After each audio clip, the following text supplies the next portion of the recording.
So in today's lecture we'll be proving that AM is greater than equal to GM is greater than equal to HM for a set of positive values. Now let us take the positive values as x1, x2 up to xn. Now this can also be represented as xi for all I is equal to 1 to n. Okay, that is x1, x2, x3, etc. So let's write the AM expression first. So AM is nothing but the arithmetic mean, and it goes like x1 plus x2 plus till xn by n.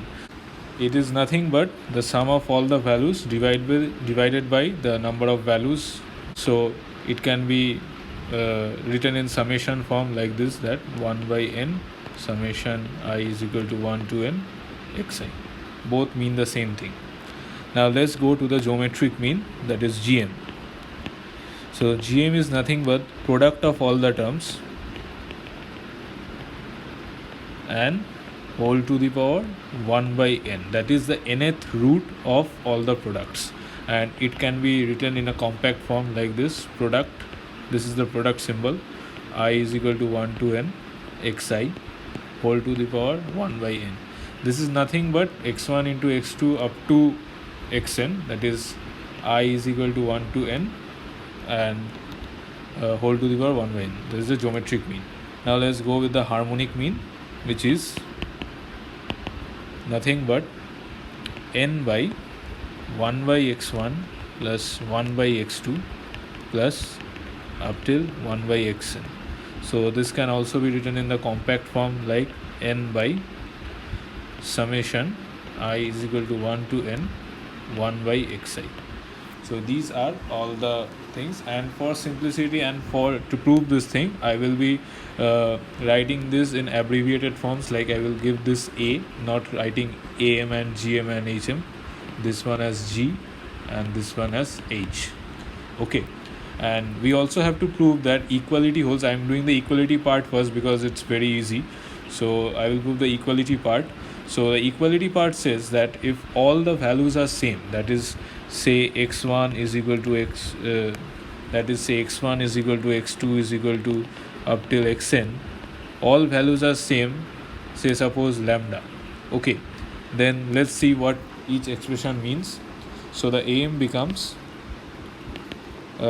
summation of all, that is lambda plus all the values are lambda by, there are n lambda terms, so it becomes n lambda by n, which is equal to lambda. So similarly, let's go for the GM. GM is lambda into lambda n times multiplying lambda whole to the power 1 by n is equal to lambda to the power n whole to the power 1 by n, so it becomes lambda. So HM similarly n by xi is our lambda, so 1 by lambda plus 1 by lambda plus n times 1 by lambda, that becomes n by lambda is equal to lambda. So we see that if all the values are identical or same, whatever you say it, then AM equal to GM is equal to HM. Now let's go to the second part, that is the proof, the main proof that AM is greater than equal to GM and greater than equal to HM. So now let's we all know that square quantity is always greater than equal to 0. So some square quantity is always greater than equal to 0. So let's take a square quantity as I am defining as root x1 minus root x2 whole square is greater than equal to 0. Okay, so this is very much true because this is a whole square quantity. As long as the things inside the bracket is real, this inequality is always true. At max it can be equal to 0, but it cannot be less than 0. So all x1 and x2 are real in this case. No imaginary terms or complex terms are considered here. So if you solve this, then say x1 plus x2 minus 2 root x1 x2 greater than equal to 0 implies x1 plus x2 greater than equal to 2 root x1 x2 is equal to x1 plus x2 by 2 greater than equal to root, or let me represent it in a different way, x1 into x2 whole to the power half. So we can say that for x1 and x2 we get proved that am is greater than equal to gm. Okay, now similarly we can do for x3 and x4 also, that root x3 minus root x4 whole square is greater than equal to 0. Therefore similarly we can prove that x3 plus x4 by 2 is greater than equal to x3 into x4 whole to the power half. Okay, so we proved that for two terms, any two terms, am is greater than equal to gm. Therefore we proved am greater than equal to gm for n equal to two terms. Now let us go for n is equal to 4. So we take the following inequality again. Now this time I will be taking something different, a little bit different, x1 plus x2 by 2 minus x3 plus x4 by 2 whole square greater than equal to 0. Now this is obviously true because it's a square quantity after all, no matter what is there inside.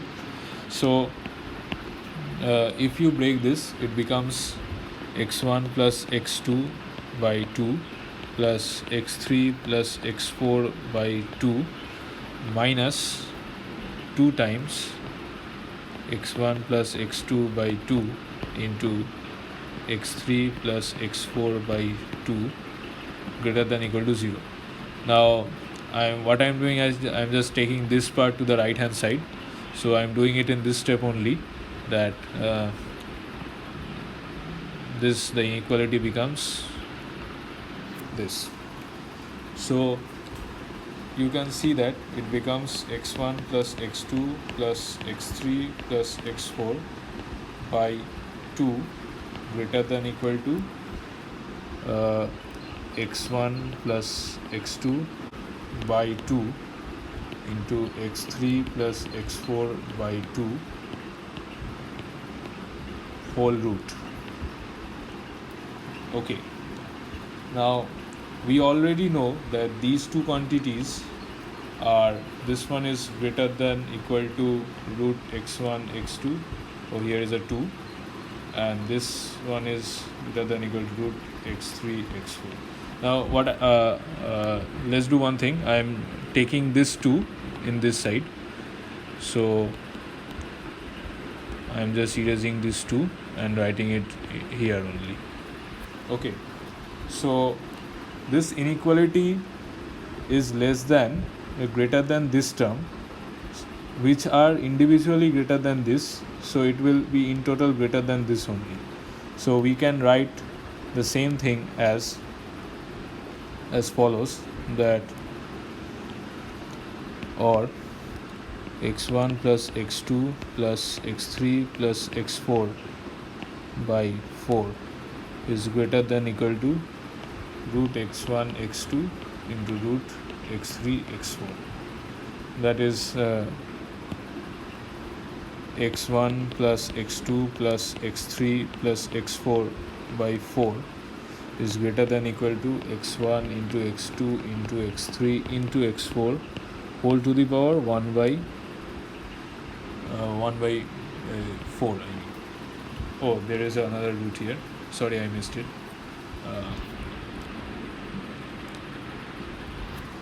This root comes from this root, and individually these terms are greater than equal to these two, so that by the 1 by 4 part.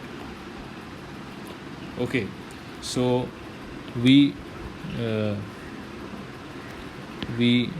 proved am greater than equal to gm for n equal to 4. So similarly, that is, we proved for the inequality to be true for n is equal to 2 and n is equal to 2 square. Similarly, it can be proved for all higher powers like 2 to the power cube n is equal to 2 to the power cube, 2 to the power 4, and etc. So now let's say we take this. We suppose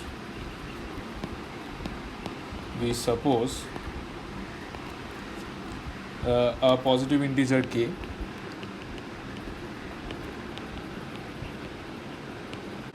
We take n to be lying between 2 to the power k and 2 to the power k minus 1.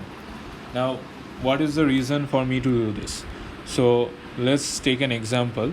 Say k is equal to 4, or let me take a smaller value, let's say 3. Okay, so n lies between 2 to the power 3 and 2 to the power 2, that is 4 less than n less than 8. Now all the mid values of n, they are not what to say, they are not powers of 2, that they are not of the form 2 to the power some alpha. Okay, so if I can prove that for n also this is valid, then this is not some value of 2 to the alpha. So if I can prove for this n, then it is generalized that am is greater than equal to gm for any n. So now to do this, let me consider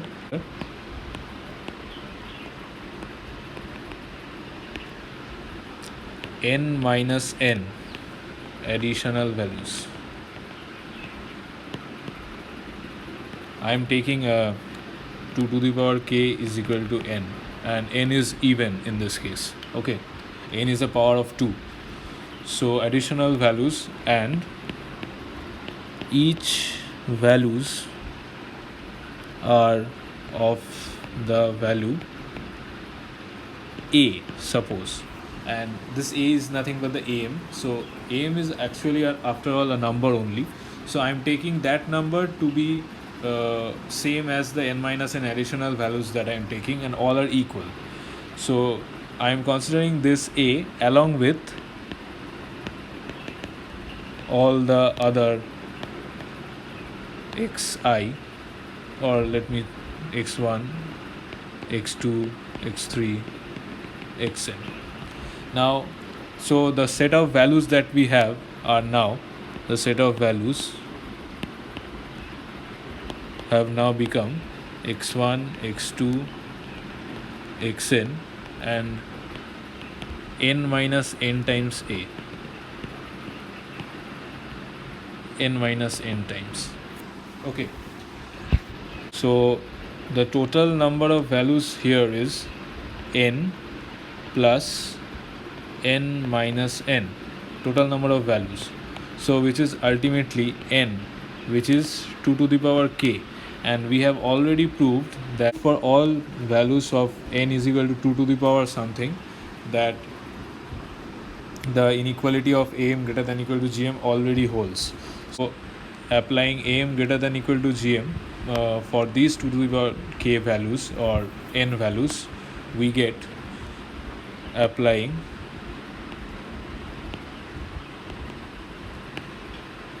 greater than equal to gm, we get x1 plus x2 plus xn plus n minus n times a plus up to n minus n times capital N minus small n, by the total number is n, is greater than equal to x1 into x2 up to xn, and a times a whole to the power 1 by n. Okay, now let me write this in the abbreviated form, that is summation I is equal to 1 to n xi plus n minus n times a by n is greater than equal to product from I is equal to 1 to n xi into a to the power n minus n whole to the power 1 by n. Okay, so now we already know that I am showing you that a is equal to 1 by n summation xi. So we can write summation xi as n times a. Similarly, we know that g is equal to product I is equal to 1 to n. In this also I is equal to 1 to n xi whole to the power 1 by n. So product of I is equal to 1 to n xi is g to the power n. Okay. Now using these two, let's put these two values in the above equation. So we get n times a plus n minus n times a by n greater than equal to g to the power n into a to the power n minus n whole to the power 1 by n. So now let's see what it becomes. It becomes, now na and this na cancels, so it becomes na by n, which is nothing but a only. So I am writing it in this step only. A greater than equal to g to the power n into a to the power n minus n whole to the power 1 by n. Now taking to the power n on both sides, so this can be also written as a to the power n is greater than equal to g to the power n into a to the power n minus n. Okay, so I am taking this here, so it becomes a to the power n by a to the power n minus n is greater than equal to g to the power n, which becomes a to the power n minus n greater than equal to g to the power n, which becomes a to the power n greater than equal to g to the power n, and n is obviously positive, which implies a is greater than equal to g. So we have proved for any n, am is greater than equal to gm. Okay, now the next part is very easy. We'll use this result only to prove that gm is greater than hm, and eventually am will be even greater than hm. Take the values as set of values as 1 by x1, 1 by x2 and 1 by xn up till. So now let's apply am greater than equal to gm for these values. So we get 1 by x1 plus 1 by x2 plus 1 by xn by n, that is the am part, is greater than equal to the gm, that is the product of all, that is 1 by x1 into 1 by x2 to 1 by xn whole to the power 1 by n. Okay, so let me write this in an abbreviated form, that is summation 1 by xi, I is varying from 1 to n by n greater than equal to product of I is equal to 1 to n 1 by xi whole to the power 1 by n. Now what is this quantity? What is this quantity? Let me just show you what is that quantity.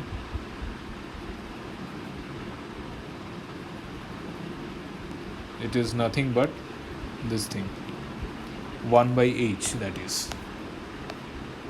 So it becomes is equal to 1 by h greater than equal to, this can also be written as in the form of, now look, here we can write 1 by x1 into 1 by x2 into 1 by xn can be written as 1 by x1 into x2 xn. Both matters the same thing, right? So we can write this one as 1 by 1 by product of I is equal to 1 to n xi whole to the power 1 by n. So it is nothing but, if you see that this part is nothing but g. Okay, so we write it as h greater than 1 by g, which implies h is less than equal to g. Now I hope you all know this, that 1 by 2 is obviously greater than 1 by 3, but if we take the reciprocal, then 2 is obviously less than 3. So that is why the inequality signs changed. Okay, this is not required. This is just for your understanding, I told it. So h is less than g, and so we can ultimately say that a is greater than equal to g, g is greater than equal to h. So the combining the two, we get am greater than equal to gm greater than equal to hm for any n. Proved. Thank you for watching the video. Give a like and subscribe to my channel for more such contents. Thank you.